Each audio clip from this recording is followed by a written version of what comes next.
As entrepreneurs, all of us have a lot of challenges to overcome. And today's guest is going to show you how to overcome challenges. And he's got a lot of personal experience. He grew up in a family of 9 kids outside New York. I want you to imagine that at the age of 11, your father coming home after a successful career as owning a dealership, a car dealer, and telling you that he has 6 weeks to live and then dies. How would that change your life? Well, those early entrepreneurial experiences with Rick Sapio, our next guest, made all the difference in the world, not only for all of those 9 children doing well, thriving and surviving in today's world, but his 4 kids. And he's on a mission to help all his fellow entrepreneurs, as well as every household in the world, have at least one entrepreneur. That's over 1 billion. Please join me. I'm John Bowen, and we're here at AESNation.com, and you don't want to miss this. Ordinary success? No way. You want amazing, remarkable, exceptional breakthroughs. Dig deep. Think bold, drive hard, watch yourself soar beyond your dreams. AESNation.com. Rick Sapio, thank you for joining me today. I'm really excited to have you here. You and I have known each other both through mutual friends, and we finally connected a little while ago, and you're out there making a difference. So thank you, first of all, for joining us. Hey, thanks for having me. Great to be here. Well, tell me, Rick, you're out there, and I want to get a little bit of background. I mean, how you became what you are today. I mean, I started, you shared with me just before we went on, turned on the cameras that, just an amazing story of growing up in a large household, which is enough of a challenge, but to do, and I mentioned your dad passing away and then your mom too. And, outside of New York, all the things that could have happened. Tell me how you got to where you are today, and then really the big single lesson that helped you get through all this. Well, I think, first of all, that the greatest gift that any parent could give any child is the gift of independence through entrepreneurship. And at a very early age, my dad took me to the office with him. And he had me come to meetings with him, and he owned a dealership, a car dealership. So you can imagine in a dealership environment, there's a lot happening. You got finance, you got parts, you have automobiles being repaired and cleaned, you got real estate, always negotiating with somebody. He was always talking. And I learned to pick up a lot of cues. I saw thousands of repetitions as a kid because I loved more than school. Because I liked school. I was one of those weirdos, but I liked being at his shop more than anything else in the world. And so I felt like, when I was 9 or 10 and I was in important meetings, I felt like a businessman. That's how I felt. And so when he came home with the news when I was 11, he announced it to the family because he wasn't feeling well. Went to the doctor, and they said, "You've got terminal cancer." And after he passed away, there was never a moment of, I feel sorry for myself. He had taught us to be independent and entrepreneurial. And the only reason I'm pointing that out is because today, most parents, at least what I can see and read, observe for myself, is that parents don't want their kids to scrape their knees at all. They don't want anything in the way, so they'll put pillows around them just in case they fall down, which is the absolute opposite of what happened to me and all my siblings. So if I fast forward today, 38 years later after he died, all of us are successful. All of us are married, 0 divorces, and there's varying degrees of success. But there's no drug addiction, there's no jail time, there's no chaos. And I attribute all of that to our parents teaching us independence. And just one very quick story. I'm in first grade. It's the first day of school. And I'm all excited. I'm in first grade, and my mother takes me down in the basement, and she goes, "Tomorrow's your first day of school." I go, "Great." She goes, "There's a lot of kids in the house, and I'm not ever going to do your wash ever again. So let me teach you how to do wash." And that is just one of 100 stories I can give you about what our parents taught us. And so then I go to college 12 years later, and my roommate would drive 200 miles home so his mommy and daddy could wipe his butt and do his laundry. And that's what parents are doing to kids today. They are ruining them.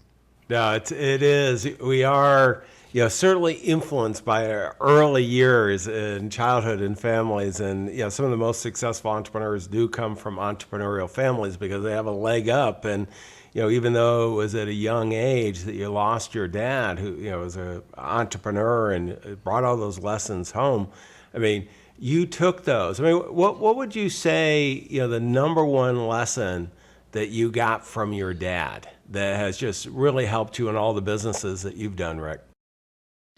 The thing I remember most about my dad is he got up at 5:30 every morning. He put on a suit and he left for work.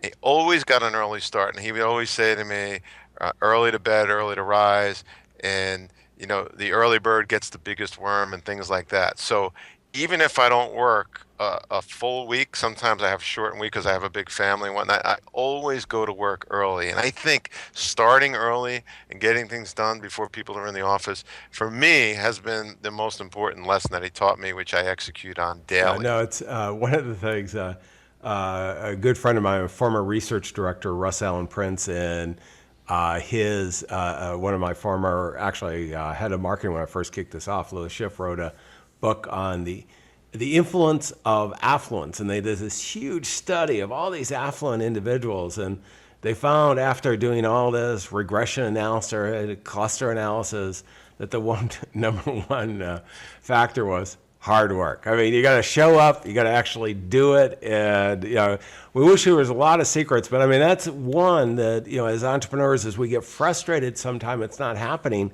Just going out and making it happen is being there. Now, Rick, you've had and have a number of companies and so on. Tell me about a significant challenge that you personally had in your business that really shaped you into what you are today. A negative challenge is what you're talking about, right? Well, it can be a positive one, but mostly it's negative ones that do all the shaping for us here. Inside Business Finishing School, we've trademarked this thing called values-based decision making.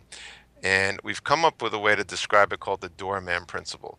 And the Doorman Principle is about coming up with a set of values to guide all decisions in your life.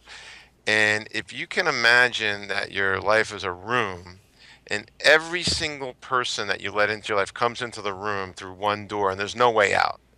If you knew that every person that you were going to do business with was going to stay in the room of your life forever, would you be more careful with who you let in? And so the Doorman Principle is about taking the list of values that you want to make decisions from, handing that to an imaginary doorman and saying, don't let anybody into the room of my life unless they align with my values. And I will tell you, I started thinking about the Doorman Principle and values-based decision-making as a kid because I was 7th, and I watched all the mistakes that my older siblings make. And I will tell you that every single solitary mistake I have ever made in my life, and I made some big ones, which I'm about to tell you about, all were caused when I let someone into my life that didn't align with my values.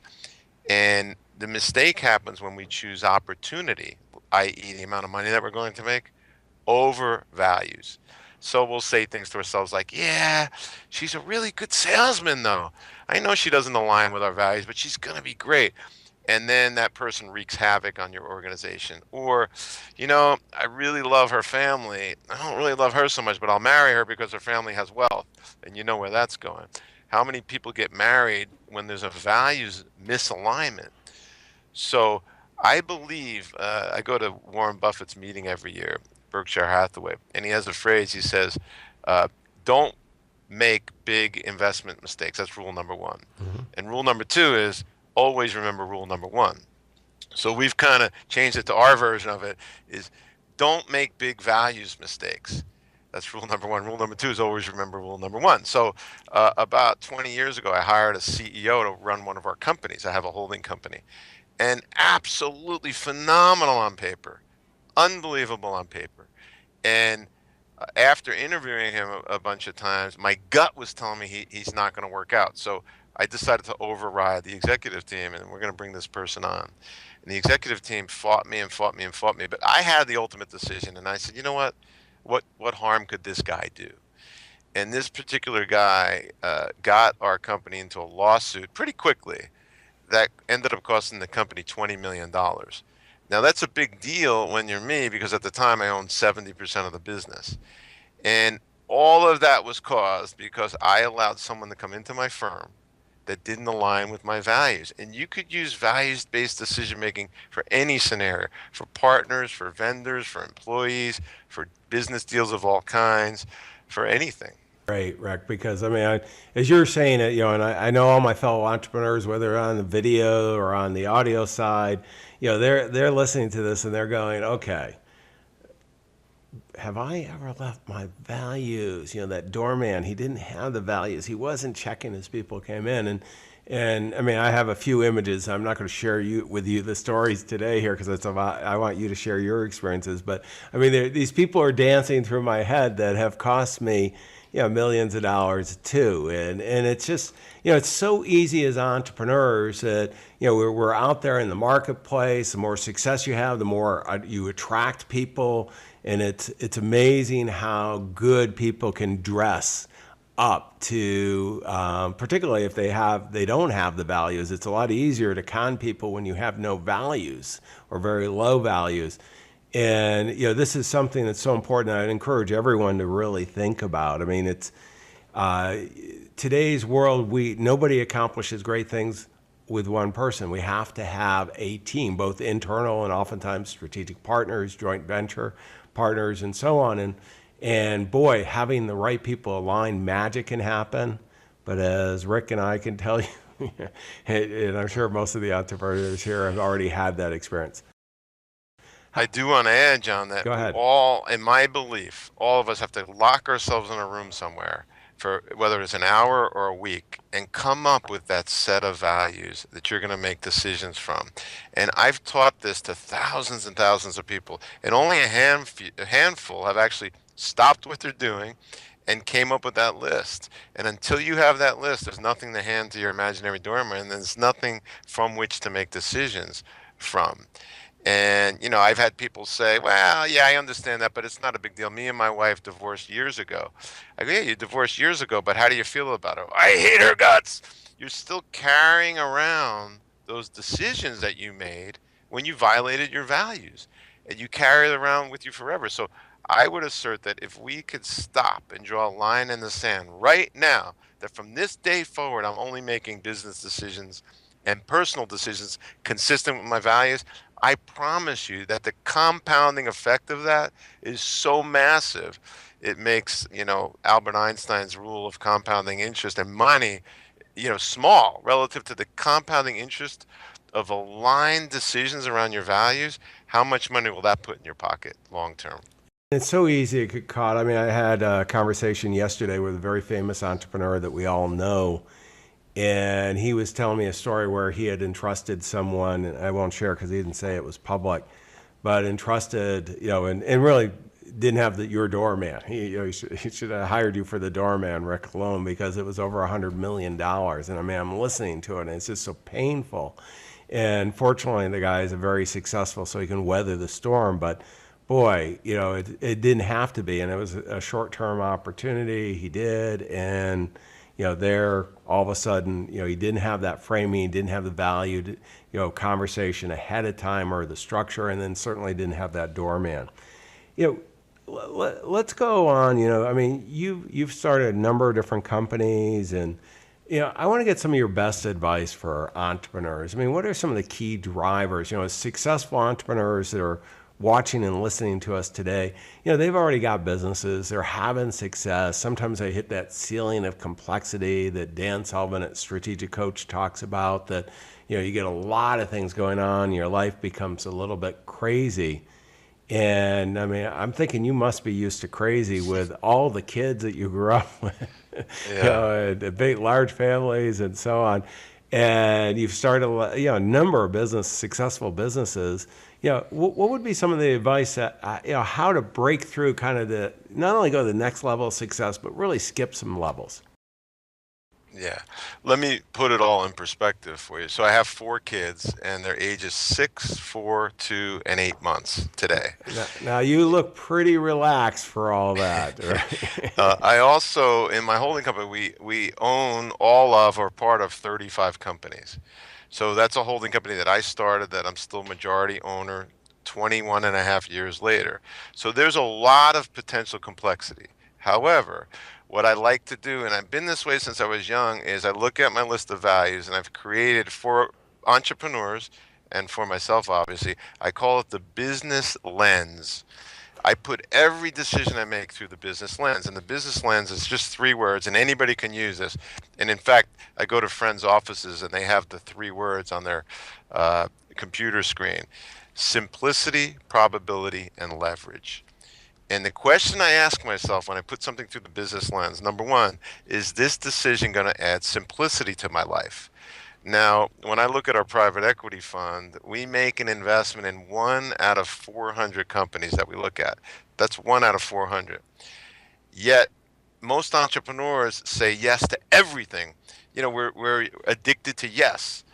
But if you put things through this lens, your no's will radically increase. I love the Steve Jobs quote when he said, "I am so much more proud of the thousands of things we said no to than the handful of things we said yes to." And so this decision-making lens of simplicity, probability, and leverage will help you tremendously. So number one, will this decision add simplicity to my life? If the answer is no, then don't do it. Number two, probability.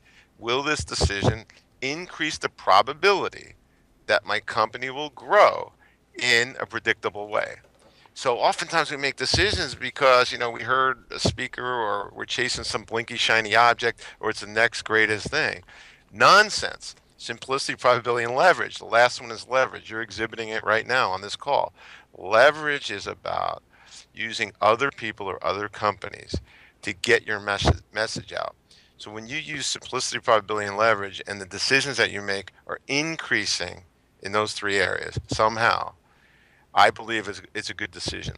But I think we make decisions in a vacuum. We use gut, we use relationships way too much. And the question, in addition to that you have to ask yourself is, am I chasing opportunity or am I chasing values?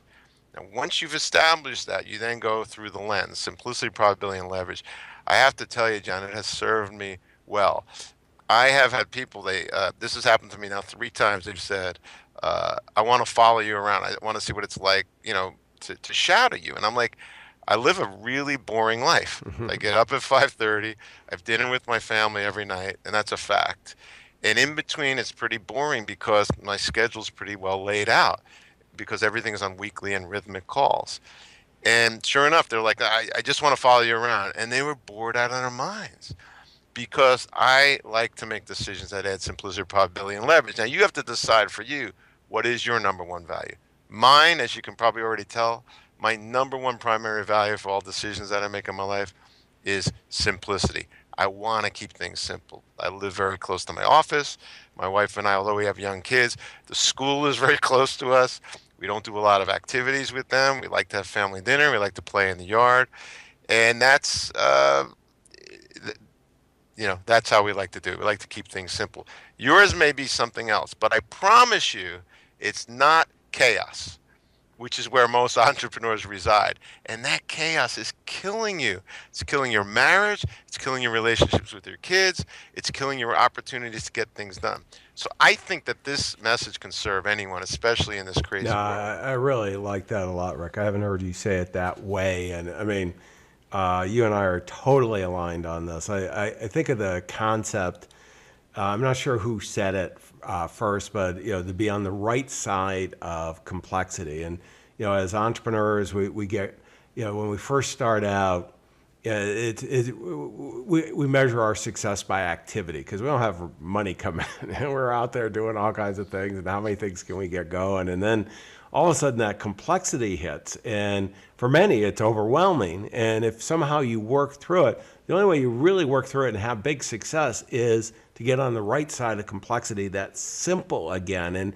And our fellow entrepreneurs listening to this, they know, there isn't a day. I just got yesterday a great opportunity to acquire a company, and I'm thinking, oh yeah, this would be phenomenal.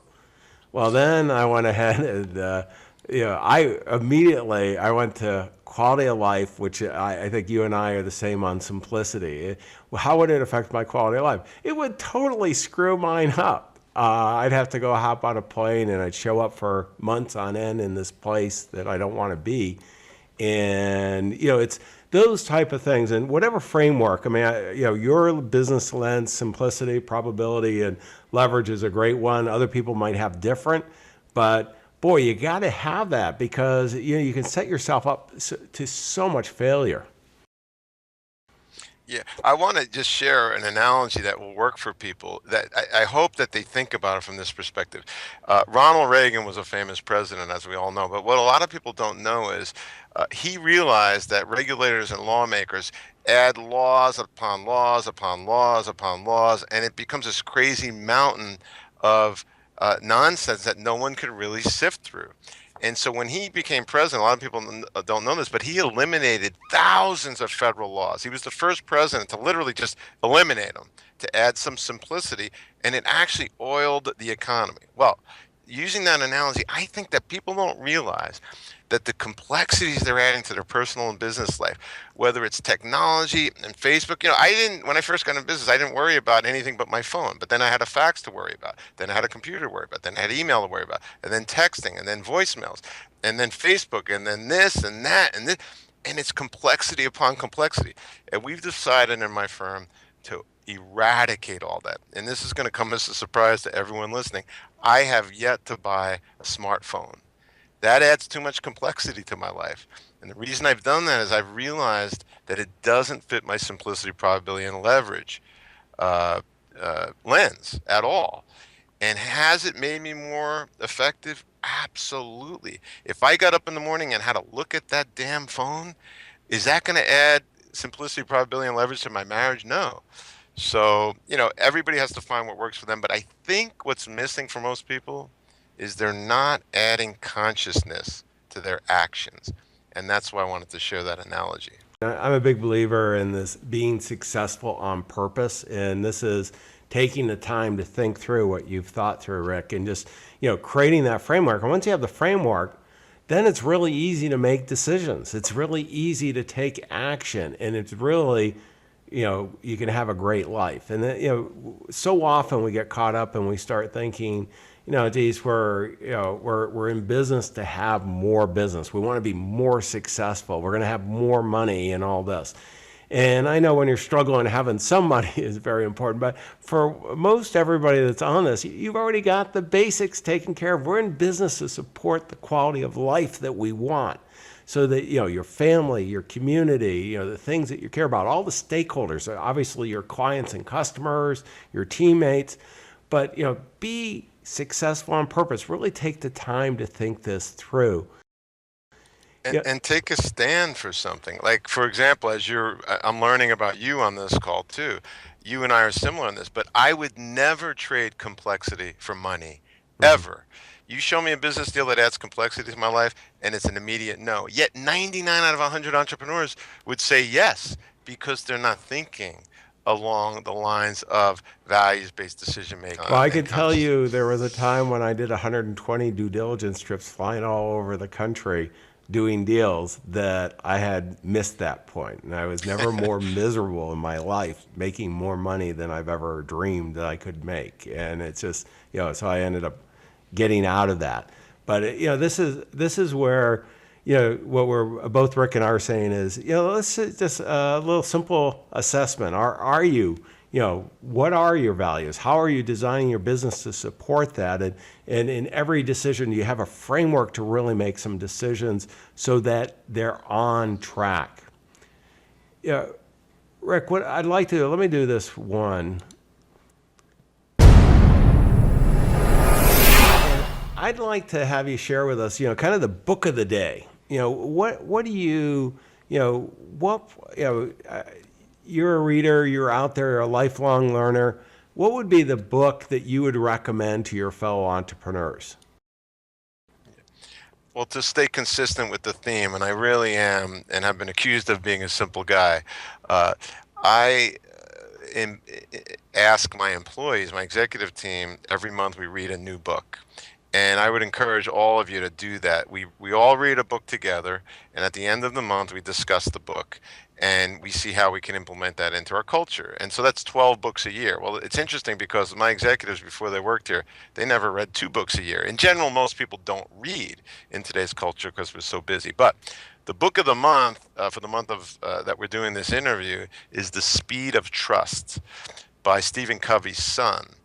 And The Speed of Trust talks about companies that have a lot of trust inside their culture.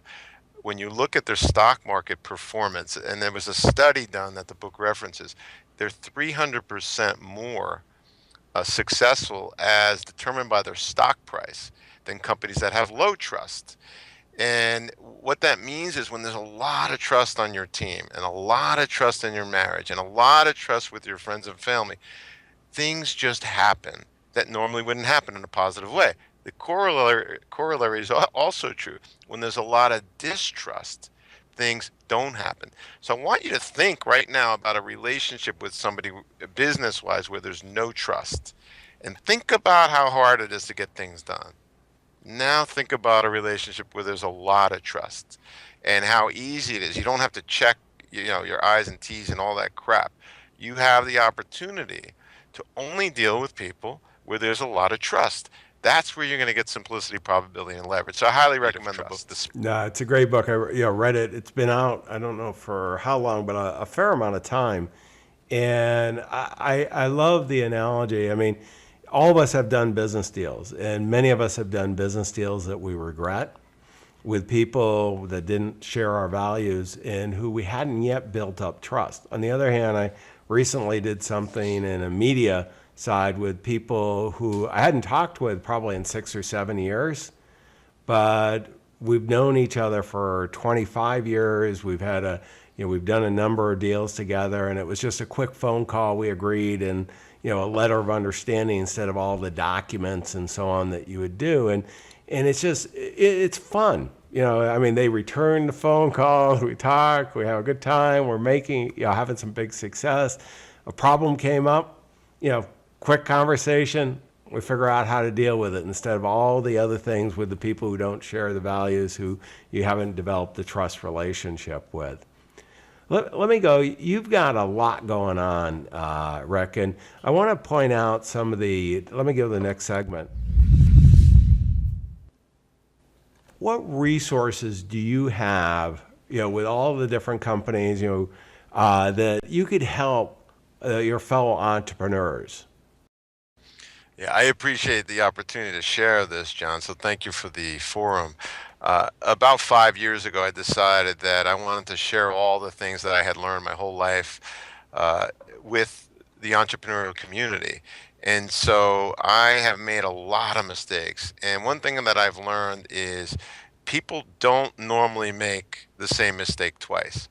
They make it 15 or 20 times. But what I wanted to do is share those mistakes so you don't have to make them 15 or 20 times. So I've got over 40 years of business experience. I've invested in over 80 companies. I've started over 20. We currently own 35. And what I did was I created a 48 module program to teach you the foundational principles of business as I see them. And it's called Business Finishing School. So I'd love it if you would join that program, share it. It's phenomenal. It's been going for 4 years. We've had 1,000 people through it. And basically, we're teaching you very simple things that you can put on the ground tomorrow. Nothing about anything that I teach is difficult. But it's interesting, John, nothing is difficult about losing weight. All you have to do is eat less and exercise more. What's harder, though, is the accountability. People miss that piece. So we've actually built into Business Finishing School an accountability component so you won't miss it. And it's a community of learners basically that are learning foundational principles of business. So I just pulled up on the screen, Rick, your charity, the abillionentrepreneurs.com. And I'll tell you, I didn't know this about you. I mean, we've known each other. You didn't bring this up to me. And I'm pretty excited about this for you, the impact that you're making. Tell us a little bit about it. Yeah, very simply, I wanted to give a gift to the world that my parents gave to me, and that's the gift of entrepreneurship. So we've created a charity. Most charities give things away. This is a charity to teach people how to be entrepreneurs by first finding their purpose and then using that purpose to create a business that exchanges value with people.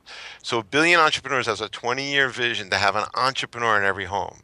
And we've guesstimated that there's about 1 billion homes. So that's why we named it A Billion Entrepreneurs. And I know it's bold, but you got to start somewhere.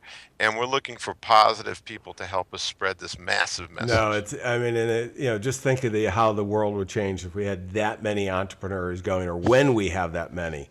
Let me go summarize what we've talked about here. These are the key takeaways. I mean, from each of these, at aesnation.com, I want you to your fellow entrepreneurs to walk away with some really good insights. And I'll tell you, I got some great entrepreneurial insights from Rick. I mean, number one, I love the Doorman values. And, imagine that you've got a doorman wherever you live that is making sure, your business and personal life, they're not coming in unless they're aligned with your values. And what are your values? And commit, as Rick asked you, to put those in writing so you know clearly. Second, love the business lens. I mean, this is really powerful. You have to have some type of value-based decision metrics that you're going to evaluate all the opportunities that are coming to you. And what Rick uses, number one, simplicity. I mean, how is it going to affect his life? Two, probability of advancing and achieving those values and goals that you have for your business in a predictable way. And three, leverage. Can you scale up? And then lastly, the power of no. I mean, this is amazing. So Rick, I want to thank you for taking the time today out of your busy schedule to join us and really share some amazing insights. Well, thanks for having me, John. I've appreciated getting to know you here and the alignment that we both have. So I look forward to doing business with you. And we will, and definitely everyone out there, your clients and your future clients are counting on you. Make sure you execute this. If you want any additional information, go over to aesnation.com. We have all the show notes, and let's go out and make a difference. Exceptional, remarkable breakthroughs.